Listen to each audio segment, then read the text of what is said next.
السلام عليكم يا شباب. النهارده ان شاء الله هشرح لكم المارجنال بيم ديزاين او الكاميرا الطرفيه لما بيكون عندنا فلات سلاب وفي كاميرا بنحطها حوالين البلاطه. ازاي نصممها؟ خلينا نبص على كام حاجه الاول خاصه بالفلات سلاب كنا اتكلمنا عنهم قبل كده. اول حاجه بالنسبه للبلاطات الطرفيه او المارجنال بيم، هي بتستخدم عاده مع البلاطات اللامكانيه، بتبقى محيطه بيها. الغرض الاساسي بتاعها ان هي تمنع البانشنج حوالين الكورنر كولومز والايدج كولومز اللي بيبقى عندهم البانشنج كريتيكال جدا، لان في اكسنترستي في مومنت حوالين الكولومز ديت، وبالتالي بيبقى البانشنج كريتيكال. فهي بتمنع الكلام ده امتى؟ لما يكون ارتفاع الكاميرا اكبر من 3 مرات سمك البلاطه. في ميزه كبيره جدا ومهمه جدا بالذات في المخازن والمصانع والجراشات، ان دايما بيبقى الحوائط الخارجيه بس اللي موجوده وبتبقى تقيله، او الترابزين. فبيبقى عايزين حاجه تبدأ تشيل الترابزين ده او تشيل الحمل التقيل ده اللي هو بتاع الحوايط، بدل ما اشيلها فوق البلاطات وابدأ احط دروب سلابس ونحط مثلا كولم هيد وهكذا عشان تمنع البانش. كنا حابب اقول حاجة مهمة جدا، اللي هي ان احنا كنا عشان نحسب العزم بالطريقة السمبليفايد ديت كنا بنجيب العزم اللي اسمه ام نود ونقول الام نود ده فيه جزء عزم نيجاتيف وجزء عزم بوزيتيف. بنقسم العزم النيجاتيف ده اللي هو 0.6 الى 0.45 و 0.15، ده بالنسبة لي على الكولوم ستريب العزوم الكبيرة، وعلى الفيلد ستريب العزوم الصغيرة. طب احنا لو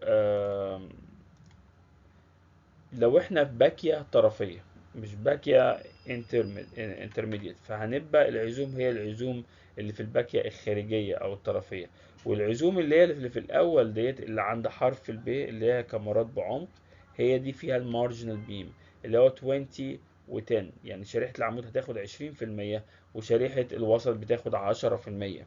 مجموعهم كام؟ مجموعهم 0.3 ام نوت. فخد بالك ان المارجنال بيم هيبقى عندها في عزم 0.3 ام، هنتكلم عنه بعدين، ام نوت. ماشي، اللي هو ده من غير الكاميرا الطرفية اللي هو 0.25 و 0.05 مجموعهم 0.3 ام نود. اما في حالة الوجود المارجنال بيم ف 0.2 ام نود و 0.1 ام نود. العزم اللي انت شايفه ده عزم نيجاتيف عالي جدا، مؤثر عند العمود ده او عند البلاطة في اخر البلاطة عند العمود ده. طب دلوقتي بقى عندي مارجنال بيم، المومنت ده بيعمل ايه؟ يعني لو رسمنا شكل المومنت، بص المومنت بيعمل كده، بيعمل كده عزم نيجاتيف. ماشي، المومنت اللي بيعمل كده ده ماسك الكاميرا، هيعمل ايه في الكاميرا الممتدة في الاتجاه ده؟ هيعمل فيها بالظبط زي ما انت قلت، هيعمل فيها تورشن. طب التورشن ده عند العمود في الكولوم ستريب التورشن عالي، وعند الفيلد ستريب اللي هي ما عندهاش عمود تورشن اوطى شويه، قيمته 0.1 ام نود وقيمه 0.2. فشكل التوزيع بتاع العزم التورشن اللي موجود اللي هو العزم اللي موجود اوريدي على البلاطه موجود. طب خد بالك هنا العمود، يعني هنا في الكاميرا بس في العمود برضو، فمعنى كده ان المومنت ده هيترانسفير جزء منه للعمود دايركتلي وجزء منه هيروح للمارجنال بيم على هيئه تورشن. طب ناخد مين فيهم؟ هنتكلم عنه بعد شوية. تمام، نرجع بقى نتكلم عن ايه الجديد في تصميم الكاميرا الطرفية. احنا صممنا البلاطة الفلات سلاب سواء في الفليكشر عن طريق توزيع العزوم على الفيلد ستريب والكولوم ستريب، وبدأنا نوزعه على البحور المختلفة ونحسب التسليح، وشيكنا على البانشنج على بتاعت البلاطات، ولو هو انسيف نزود سمك البلاطة او نحط دروب بانلز او كولوم هيد زي ما اتفقنا قبل كده.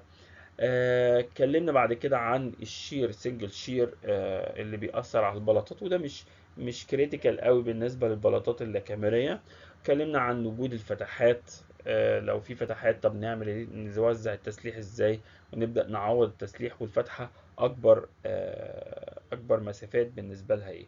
فاضل لنا نتكلم بالنسبة للفلات سلاب اخر حاجة المارجنال بيم والكولومز، ده توبيك تاني خالص ممكن الدكتور حازم كان بيشرحه قبل كده. طيب بالنسبة لتصميم الكاميرا بالنسبة للكاميرا المارجنال بيم، طب دي هتاخد قد ايه من الحمل من البلاطة بالذات؟ كان بالنسبة لنا لو كانت هنا في كاميرا وهنا كاميرا، يعني بلاطات كاميرية، كنا بنعمل ايه؟ كنا بنعمل تشريخ مثلثات واشباه منحرفات. كان المثلث ده بيروح للكاميرا ديت، الشبه منحرف ده بيروح للكاميرا ديت، وهكذا. في الستيل ساعات كتير قوي انتوا بتعملوا ايه؟ تروح اخد نص البحر كده وتقول رايح للكاميرا. طب فين الأعمدة؟ كاميرا الأعمدة دي بتعمل إيه؟ يبقى مش منطقي ما تقولش بقى عليها بلاطات لا كاميرية.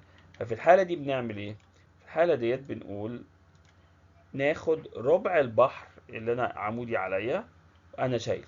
طب أنا لو في اتجاه طويل، يعني في اتجاه L1، يبقى أنا شايل L2 على 4. حلو؟ طب لو أنا في اتجاه القصير اللي هو في اتجاه L2، بشيل L1 على 4. طب الكاميرا دي شايلة إيه؟ أول حاجة في الدنيا شايلاها الأون ويت نفسها. وبعد كده لو عليها حيطة، وده غالبا عليها حيطة خارجية، غالبا بتبقى بسمك طوبة كمان. وبعد كده اضرب الدبليو سلاب اللي كنت بجيبها قبل كده في العرض الاتنين على 4. العرض اللي هو الديستنس العمودية عليها، مش شرط تكون العرض، او الطول على 4 لو انا في اتجاه القصير. طيب باخد الحمل ده اللي هو الحمل اللي على الكاميرا المارجنال بيم، اجيب الشير فورس باستخدام الكود المصري اللي هو 0.45، وبعد كده اول باكيه بيبقى فيها اكبر شير اللي هو 0.6 دبليو في ال، وبعد كده 0.5 لو هو نفس الطول. لو الاطوال مختلفه يبقى في L1 L2 وهكذا. طب بالنسبه للعزم، لو حاجه كونتينوس، وده غالبا لانه لازم يكون اكبر من 3 بحور عشان اعرف اشتغل السمبليفايد ميثود، فاول عزم طبعا العبيط ده بالسكوير على 24، عزم النيجاتيف الاولاني على 10، بعد كده البوزيتيف الاولاني على 12، بعد كده النيجاتيف 12 12 12 لغايه ما اعمل سيمتريه لو انا عندي ميرور يعني، وبعدين على 16 على 16 على 16. عزوم مش كبيره. اكبر عزم فيهم هو العزم النيجاتيف، اكبر شير فيهم هو الشير بتاع اول باكيه عند الداخليه. طيب نرجع بقى للجزء الرخم اللي في المارجنال بيم، لان المومنت سهل ان انا اصممه. لو عزم بوزيتيف اصممه تي سيكشن او ال سيكشن، انا اسف. والعزم النيجاتيف بنصممه كريكتانجولار سيكشن. بالنسبه للشير احنا عارفين ازاي نصمم الشير. الرخامه بقى هي ايه؟ الرخامه ان انت هنا كان لما وزعت الام نود قلت ان هنا في عزم نيجاتيف almost 0.3 ام نود. تمام. ال 0.3 ام نود ده بيتقسم الى 0.2 ام نود عند الكولوم. تعالى ارسمها، ما هي مرسومه. 0.2 ام نود هنا، خلينا نرسمها برضو عشان تبان اكتر.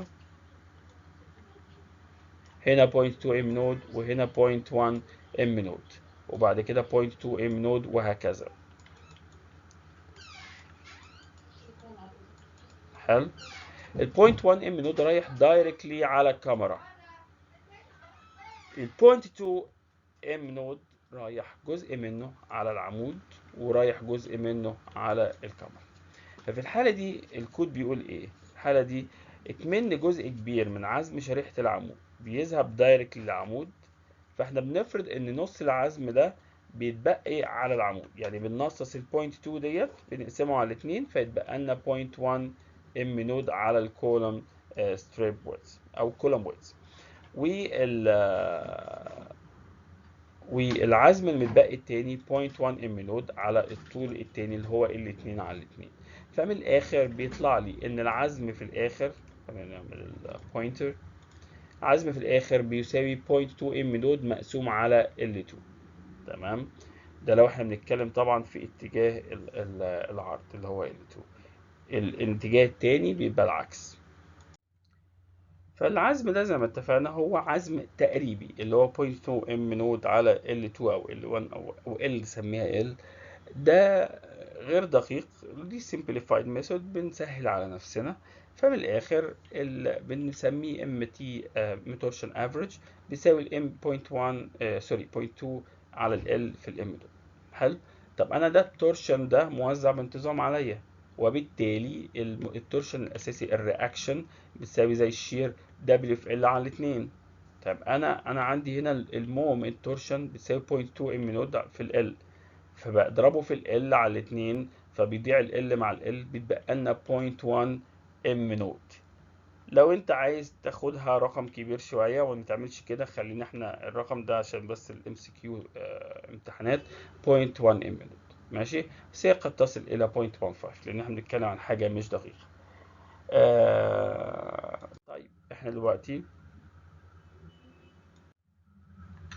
لما نيجي هنصمم ده كال سكشن، تمام، بي بلس.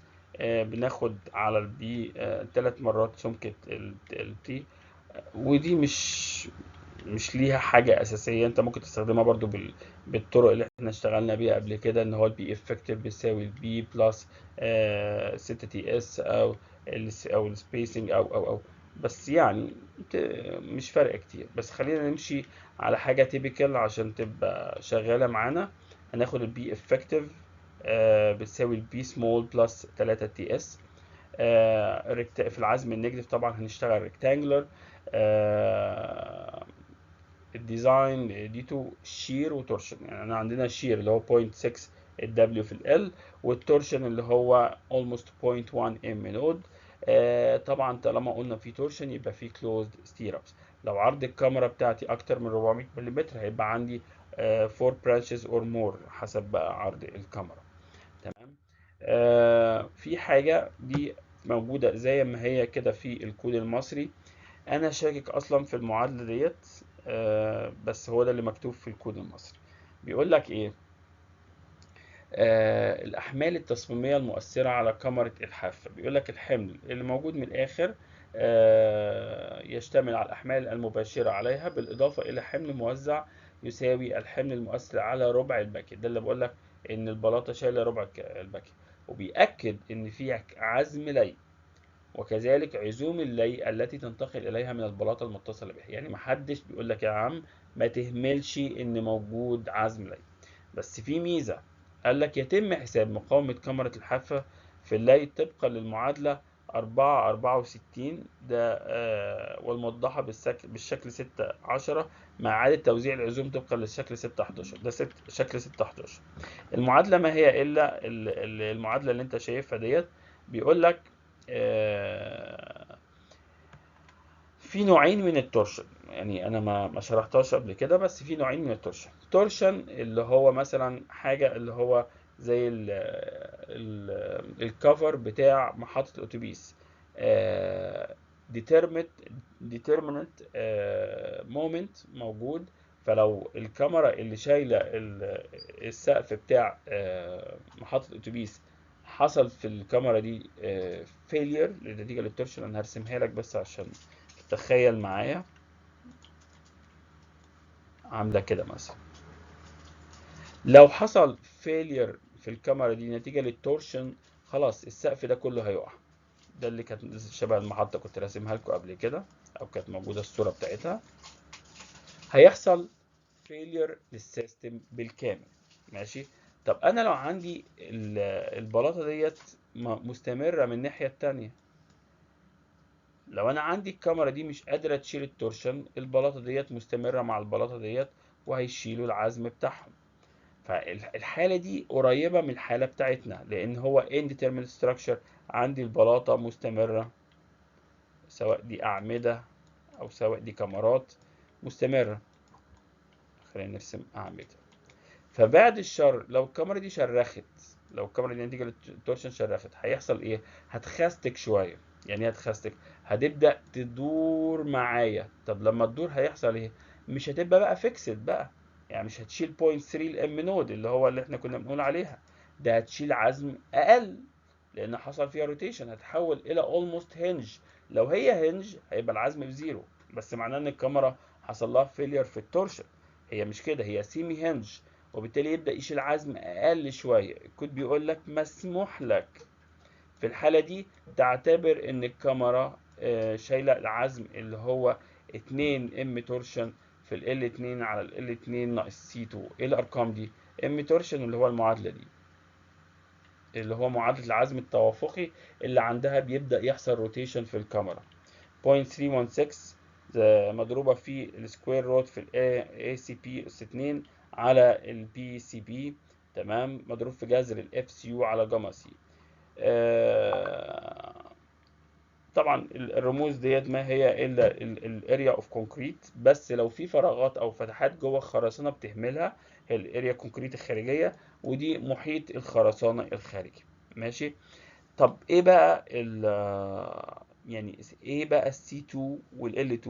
ال 2 اللي هو العرض، الطول ده الطول من بتاع الباكيه من العمود للعمود، او من السنتر لاين هنا، يعني ده مرسوم من السنتر لاين للسنتر لاين، ده طول او عرض الباكيه حسب ما تسميها.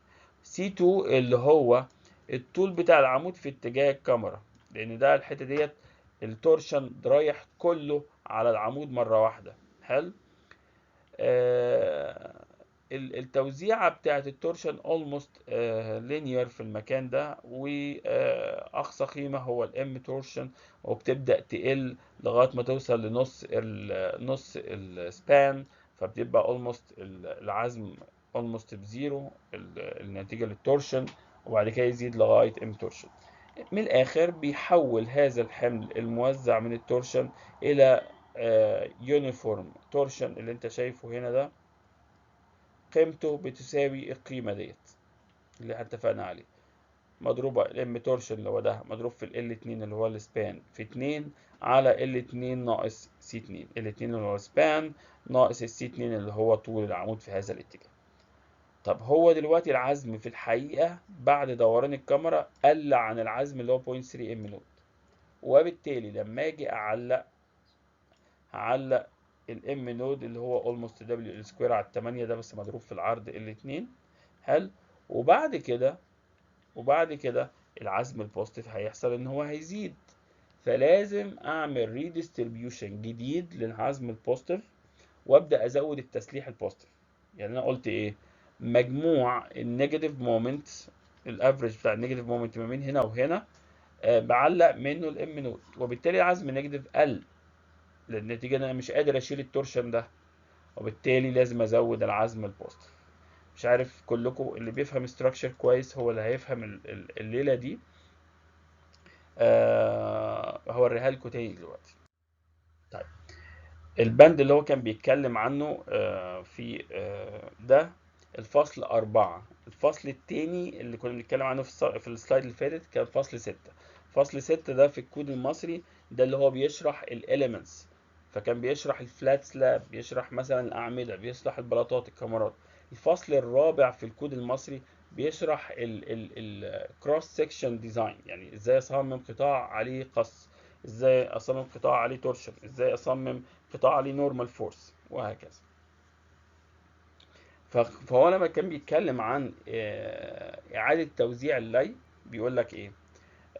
في المنشآت غير المحددة استاتيكيا لازم تبقى متأكد من كده، لأن لو محدد استاتيكيا هيحصل له فيلير بمجرد ما نوصل للتورشن اللي بيعمل الماكسيمم تورشن. تمام، ما ينفعش نعمل إعادة توزيع، والتي يكون عزم اللي فيها ضروريا للاتزان equilibrium تورشن، لا يسمح بإعادة توزيع اللي. ما ينفعش أقعد أعلق ام نود بقى وأزود العم بوزيتيف وأقلل العزم النيجاتيف. لكن في المنشآت الغير محددة استاتيكيا والتي يكون عزم اللي فيها غير ضروري للاتزان، يعني لو انا ما عليش تورشن مش هتقع الاستراكشر، لا ده انا عندي البلاطه مثلا في الاخر الكاميرا المارجنال عامله كده، لو كان المومنت عامل كده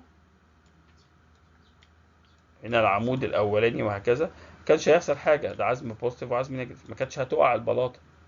لكن حاجه زي الكانتليفر اللي طالع من كاميرا ده، لو هنا مفيش عزم نيجاتيف، لو عملت هنا عزم بيساوي زيرو، البتاعة هتقع. ده اللي هو الايه، ده اللي هو الحالة الأولانية، ودي الحالة التانية اللي هي بتمثلنا احنا. يمكن تخفيض عزم اللي الأقصى إلى قيمة عزم اللي المسبب للتشرخ اللي بيحصل عندها كراكنج، وبالتالي بيبدأ يحصل عندها الروتيشن في الخرسانة وفقا للمعادلة اللي احنا قلنا عليها. وهنا بيقول لك ال ACP هي المساحة الكلية للقطاع شاملة مساحة الفتحات انوجت، يعني عندك قطاع مفرغ من جوه خلاص بتاخد المساحة الخارجية. البي سي بي هو المحيط الخارجي للقطاع اللي هو العرض في الارتفاع، ولو هو اسمه ده قطاع اي سيكشن او وات ايفر هيبقى الحاجه الخارجيه. وفي هذه الحاله يجب اعاده توزيع العزوم احناء وقوى القص في البواكي المجاورة. يعني أنا عندي العزم البوزيتيف زاد، لازم آخد بالي أعمل حسابي لهذا الاعتبار. وإعادة توزيع العزوم بتأثر طبعا على الشير، بس كبر دماغك. تعالوا نحل سؤال هو تكملة اللي يعتبر الاكزامبل اللي انا كنت شغال فيه قبل كده للفلات سلاب. هنا عندنا بلاطة فلات سلاب فيها مارجنال بيم، بس هنا السبان زي ما انت شايف 6 متر في 6 متر، يعني هنا تيبيكال ال L1 بيساوي ال L2 بيساوي 6 متر، فده اكزامبل سهل شوية. بيقول لك if the beam dimension is 300 times 700. لو خدت بالك 700 لو السمك بتاعي 200 ملم بتاع السلاب، فهو اكتر من 3 تي اس سي، يبقى هناخده في الاعتبار as a marginal beam او كاميرا طرفيه. حمل البلاطه انا حاسبها اوريدي من الفلات سلاب اللي هي 1.4 زائد 1.6 من 10 اللايف لود ب 20.7 من 10 كيلو باسكال. حلو. الفلور هايت 3 متر والوول ويت 4.5. مدينيها لي ليه؟ عشان احسب حمل الحيطه اللي بيأثر على الكاميرا. طب هل الفلور هايت هو ارتفاع الحيطه؟ لا، ارتفاع الحيطه هتساوي 3 متر ناقص ارتفاع الكاميرا. تمام. طيب الستيل 360 على 520. طب ده الحديد الطولي ولا الكانات؟ قال لك ده للحديد الطولي وللكانات. ماشي، يعني الكانات مش 240، خد بالك. الاف سي يو قال لي ب 30 ميجا باسكال، ومديني كمان ابعاد العمود. هنعرف ليه مديني ابعاد العمود كمان في المساله ديت. المهم، ايه الخطوات الاساسيه اللي انا هشتغل عليها لو انا عايز اصمم المارجنال بيم وارسم كروس سكشن منه لو طلب مني؟ اول حاجه اجيب الاحمال اللي عليه. زي ما اتفقنا قبل كده، الاحمال اللي موجوده على الكاميرا هو الاون ويت بتاع الكاميرا، والحمل الحيطه بتاع الكاميرا، وحمل البلاطه اللي موجود على الكاميرا. تمام. خد بالك ان الاحمال دي كلها احمال التيميت، يبقى المفروض الاون ويت ينضرب في 1.4 من 10، حمل الحيطه ينضرب في 1.4 من 10، وبعد كده ده كان التيميت اصلا مضروب في ال 2 على 4. ليه ال 2 على 4؟ اللي هو البعد العمودي اللي موجود عليه. هنا المسألة دي مش هتفرق كتير، لكن تفرق كتير في المسائل التانية، البعد العمودي اللي عليه. ماشي. الاونوي بتاع الكاميرا 0.7 في 0.3 في 25 في 1.4 من 10. ده اللي عشان هو فاكتور اوف التيميت لود، ده اللود فاكتور يعني طلع 7. ارتفاع الحيطة الفلور هايت ناقص ارتفاع الكاميرا 3 متر ناقص 0.7 يطلع 2.3 متر. فبالتالي حمل الحيطة هو ارتفاع الحيطة مضروب في الجاما وول، كنت بديهولك ب4.5، مضروب في الفاكتور في 60 عشان احوله الالتيميت، فطلع 14.5. الدبليو التيميت سلاب انا مديهولك اصلا التيميت من الاول، هضربه في ال على 4 اللي هو 6 على 4 الربع. ليه الربع؟ اتفقنا المارجنال بيم بتشيل ربع البلاطة. تمام. البعد العمودي اللي عليا طبعا. فطلع 31 كيلو نيوتن بير متر رن. هجمع الاحمال الالتيميت دي كلها مع بعض. تمام. او اجمع الاون ويت والحمل بتاع الحيطه الوركينج واضربهم في 1.4، بعد كده اجمعهم على حمل البلاطه الالتيميت. المهم، طلع لي الحمل كله 52.9 كيلو نيوتن بير متر رن. ده حمل موزع بانتظام على الكاميرا. زي اي مسألة كاميرات من بتاعة خرسانة واحد، بحط الحمل الموزع على الكاميرا، بيطلع لي العزم من دي 3 بحور، فدبليو سكوير على 10 النيجاتيف، والبوزيتيف اول بحر على 12، واللي في النص على 16. وطبعا عند الركائز الخارجية ده بسكوير 24. هد دبليو في ال في السكوير على 10 طلع 191. البوزيتيف اكبر بوزيتيف 195. البحر اللي في النص ده بيبقى عليه عزم بوزيتيف عبيط شويه 119، والعزم ده بسكوير 24 بيبقى حاجه عبيطه خالص 80. طب الشير اول بحر 0.45، تاني الشير اللي على بعده 0.6، واللي هو اكتر شير موجود عند اول بحر، وبعد كده 0.5 0.5 وهكذا. فهضرب 0.6 في 52.9 في الستة يطلع لي اكبر شير 190 كيلو نيوتن. وده اللي هصمم عليه. المفترض ان انا بصمم المومنت هنا وهنا وهنا وهنا وهنا وهنا وهنا، يعني بحط تسليح لكل واحد. الشير نفس الكلام، ده وده وده وده وهكذا. ماشي. تعال نشوف الحسابات بتاعتنا بالنسبه للفلكشر ديزاين. بس انا هجري شويه في الديزاين لان انا اللي يهمني التورشن اكتر ما اللي يهمني الفلكشر والشير. بالنسبه للفلكشر انا عندي عازمين كبار جدا، لو ده بسكوير على 10 وده بسكوير على ال 12. فاكبر عزم هو العزم النيجاتيف 191، هستخدمه في ان انا اجيب اقل الدبس المينيمم اللي انا محتاجه عشان اشيل العزم ده، وبشيك مينلي. فدي مينيمم بتساوي كي التيميت اللي هي جذر 1 على ار ماكسيمم في الاف سي على جاما سي، مضروب في جذر ام التيميت في 10 6 على البي. تمام. طلع لي 405 ملم. 405 اقل من الدبس اللي موجود اصلا اللي هو 700 ناقص 50، يطلع لي 650 ملم. فبالنسبه لي اوكي، الهايت اللي انا اخترته ده كويس بالنسبه للمومنت. فاروح اعمل ايه؟ اجيب الار الجديده والاي اوفر دي الجديده لو حد فاكر. المهم الار الجديده بتساوي 191 في 10 اس 6، اللي هو ام التيميت في 10 اس 6 على الاف سي يو على جاما سي في البي في الدي سكوير، طلع لي 0.075. جبت الاي اوفر دي، 1 ناقص جذر 1 ناقص 3 ار طلع 0.12، اكبر من 0.1 يبقى تمام اكمل المساله. الاريا ستيل بتاعتي اللي هو اكبر اريا ستيل اكبر عزم، ام التيميت في 10 اس 6 على اف فيلد على 15 في الدي ماينس الاي على 2 او في 1 ناقص الاي اوفر دي على 2 في الدي. المهم طلع لي 999 ملم سكوير. حلو. انا المفترض العزم البوزيتيف هو شكله شبه الاي سيكشن، فاروح اجيب الار الجديده باستخدام بي بتساوي البي افكتيف، واجيب ار واجيب الاي اوفر دي، وفي الاخر مش هتفرق كتير، هتطلع بوينت اقل من بوينت 1 فتبقى بوينت 1. فانت كبر دماغك، الاي اوفر دي هتطلع المفروض اقل من ديت لان العزوم كلها اقل. تمام. فبالنسبه لي ممكن اخد الحته ديت كلها اللي هي الام التيميت في 10 6 على الاف فيلد على 15 في الدي ماينس اي على 2، اخدها كفاكتور ثابت عشان اسرع على نفسي، مضروبه في الام التيميت، واجيب كده ايكويشن اي ام التيميت اضربه في 5.23 يطلع لي اريا ستيل. فجبت العزم البوزيتيف اللي هو 195 في 5 وربع تقريبا، طلع لي عزم في البحر الدبليو سكوير على 16 5.23 في 119 طلع لي 622. برضو العزم الدبليو سكوير على 24 كان 80 في 5 وربع طلع لي التسليح. جبت التسليح تمام واخترت التسليح 4 في 18 وهكذا. هل كده صح؟ لا ده غلط تماما، خليني اعمل حتى علامة غلط. ليه؟ لان ده صح لو كان مفيش تورشن، لكن التورشن بيحتاج الى تسليح، هو كمان تسليح طولي بيتضاف على الحديد العلوي وبيتضاف على الحديد السفلي وبيبقى كمان في نص القطاع زي ما هنشوف دلوقتي. المهم كده انا خلصت الفليكشر، جميل جدا. تعال نروح للشير. اكبر شير كان 190 واللي بعده 185 158 او حاجه زي كده. المهم احنا لو عايزين نكبر دماغنا ممكن ناخد الكيو التيميت نفسها اللي هي موجوده هنا ونشتغل بيها. بس الصح ايه؟ الصح ان احنا نجيب الكيو كريتيكال، ده بيبقى على وش نمشي ده العمود اهو، هنا السنتر لاين بمشي مسافه سي على 2 ببقى عند وش العمود على سي على 2، بعد كده امشي مسافه دي على 2 يجيب لي الكريتيكال شير، بجيبه من تشابه مثلثات او بجيبه من الرسم انتو سكيل او وات ايفر. المهم طلع لي 161. حلو. 161 ده التاني الشيرز عشان بس انا اختصرت المسألة شوية.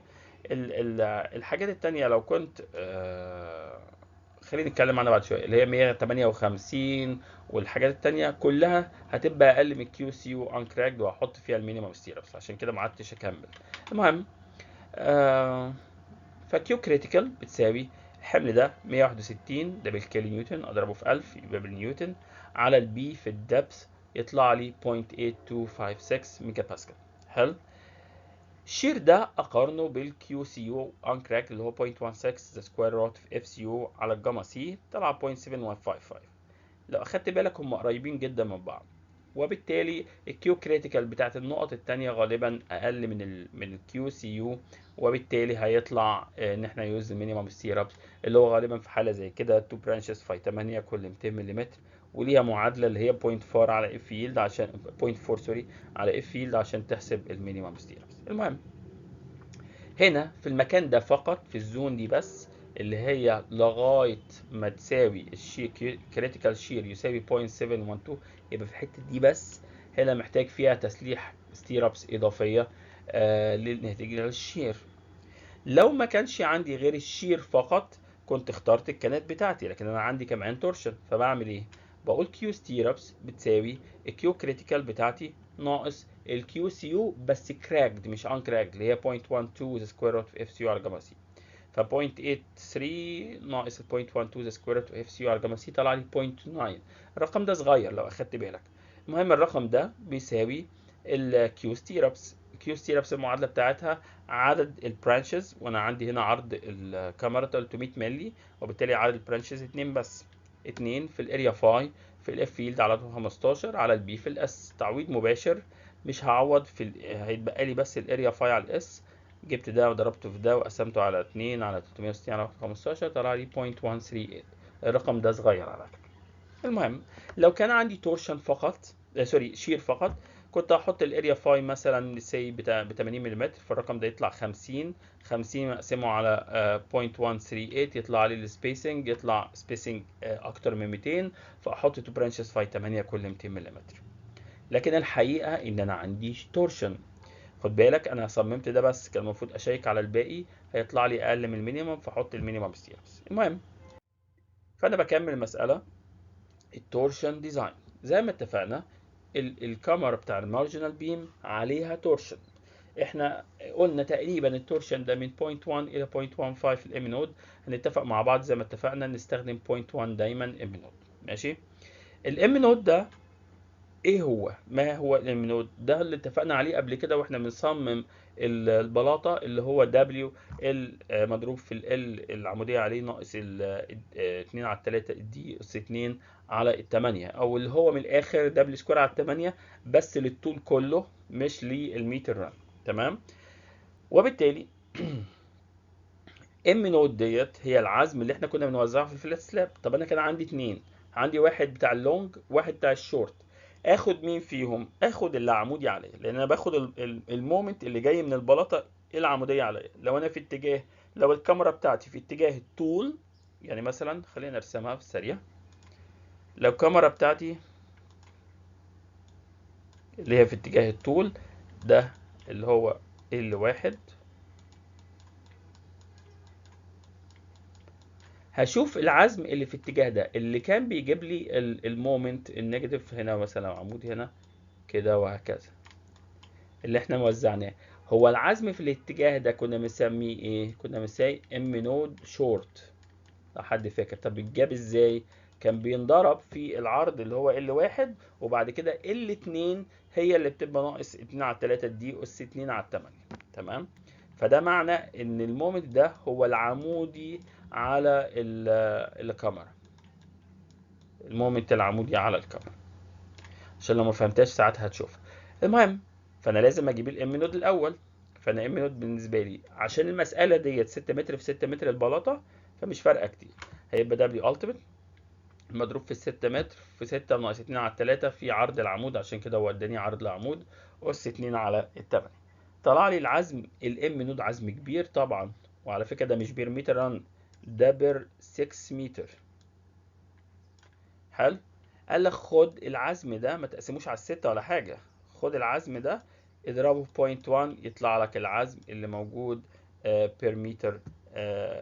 العزم اللي موجود ده كيلو نيوتن بتاع ده، العزم مش بير متر رن، ده العزم المركز اللي عند العمود، ده الفيكسد مومنت اللي موجود عند العمود واكبر عزم موجود عندها. تمام.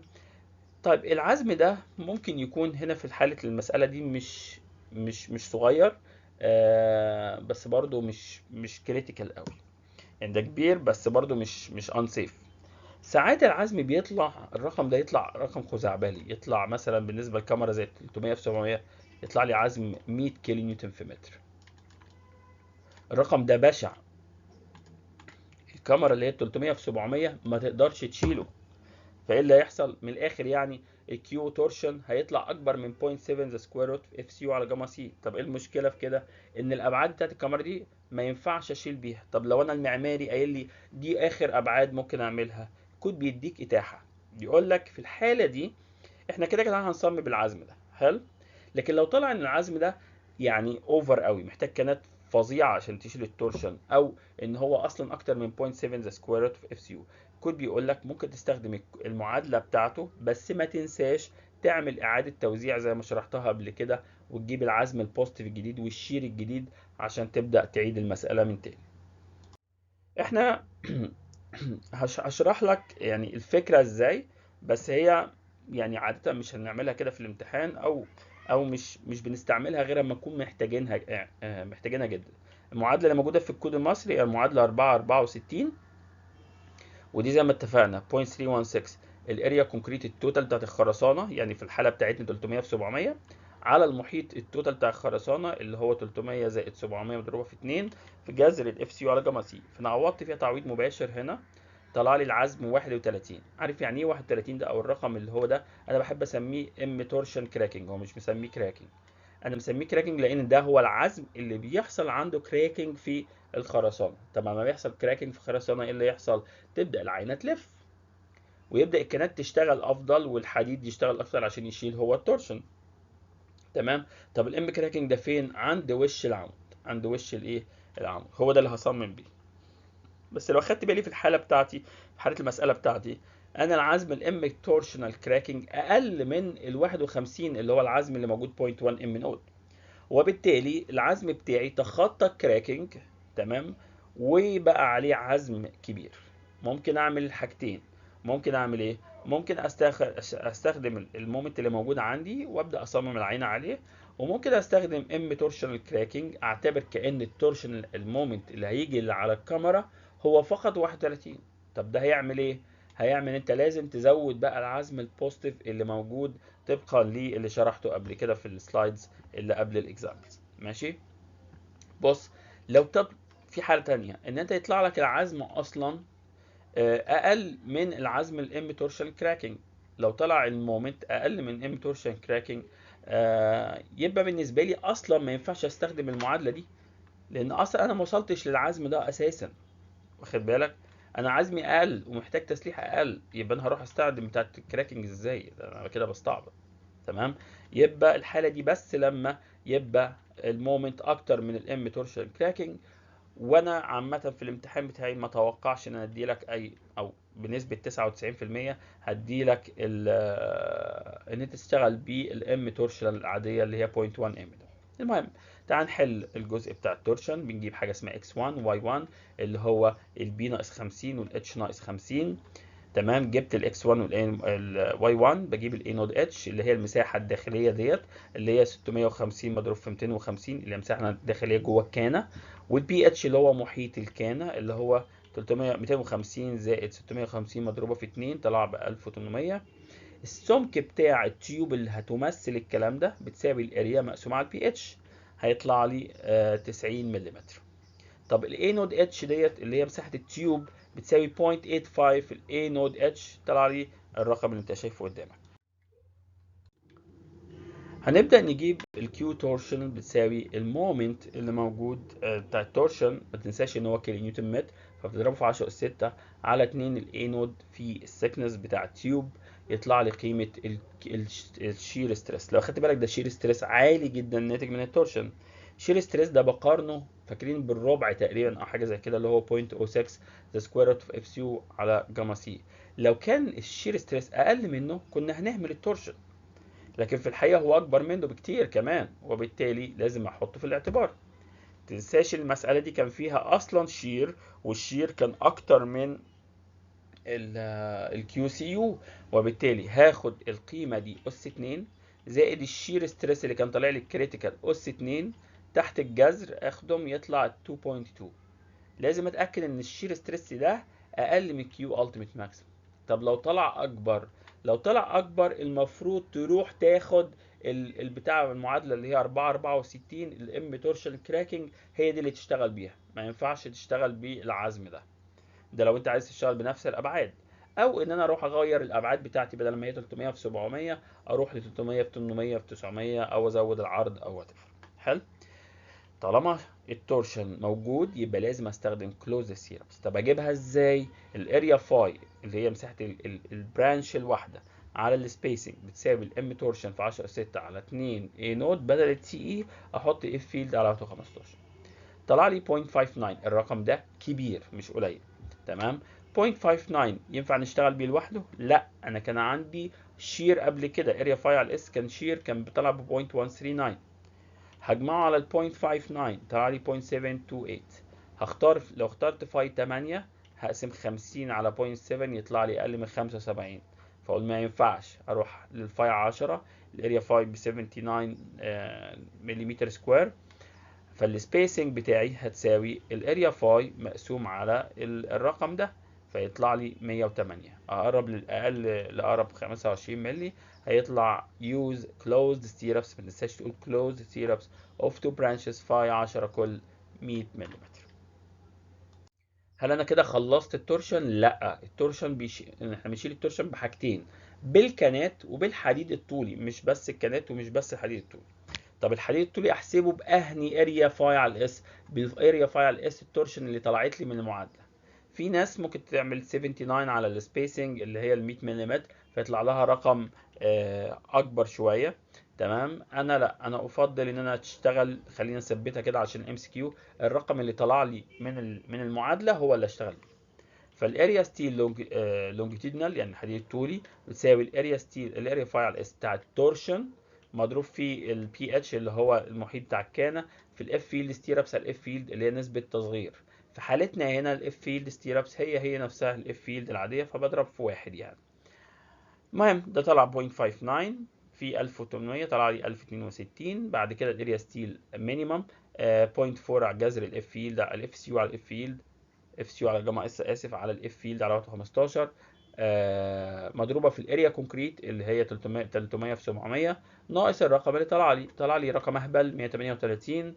فهاخد الارقام الاكبر، بس خد بالك الرقم ده لا هو الحديد الطولي ولا هو الحديد السفلي، ده كل الحديد الطولي اللي هيتعمل. طب هما كام صف؟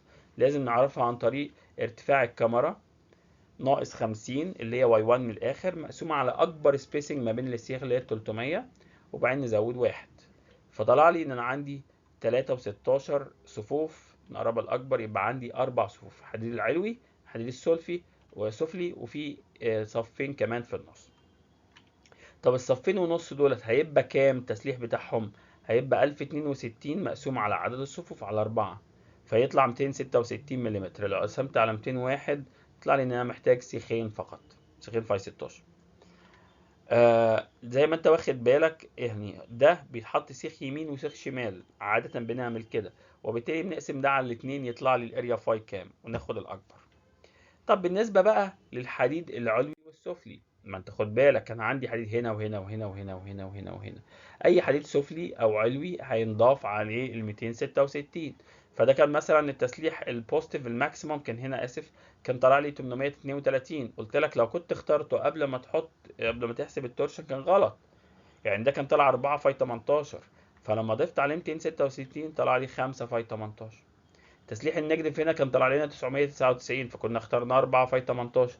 لا يا باشا، هنضيف عليه الجزء بتاع التورشن يطلع لي 5 فاي 18. طب التسليح ده كان طلع لي 622، كان طلع 4 فاي 16، لو ضفت عليه 266 يطلع لي 888 اللي هو 5 فاي 16. نفس الكلام هنا كان طلع لي 2 فاي 16 بس، تخيل اللي هو ده بسكوير 24. نتيجة للتنشن الناتج من التورشن هضيف عليه الرقم ده وهكذا. في حاجة يعني ايه مش دقيقة بالظبط، وهي ان التورشن كان اعلى حاجة هنا، اكبر تورشن كان موجود عند الاعمدة. تمام، التورشن ده في الحقيقة هو المفروض ان هو مش متساوي، بس احنا فرضنا ان هو بيساوي 0.1 ام نود على الكل، واخد بالك؟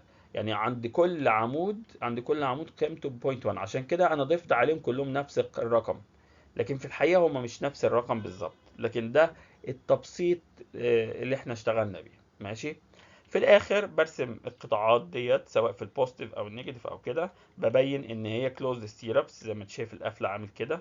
التسليح العلوي هنا كان 5 فاي 18، التسليح السفلي في هنا لو ما قطعتش الحديد او يعني مثلا 5 فاي 18 ممكن مش كلها توصل للاخر، ممكن يوصل 3 بس واقطع 2 في النص، لكن لو افترضنا ان هو وصل للاخر يبقى 5 فاي 18.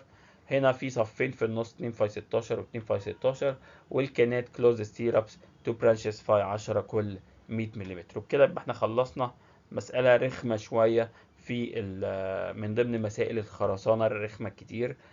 حاجة فيها مومنت، حاجة فيها شير، وحاجة فيها تورشن. خد بالك ان التورشن اثر على التسليح بتاع الفلكشر، واثر كمان على الكانات بتاعة الشير، فما كانش ينفع نختار الحديد غير لما نخلص المومنت والتورشن والشير. تمام، وبكده يبقى احنا خلصنا الجزء بتاع المارجنال بيم، وشكرا جزيلا لحضراتكم. شكرا. كان معاكم الدكتور محمد دياب، وأتمنى إن أنتوا تكونوا فهمتوا مني. شكرا.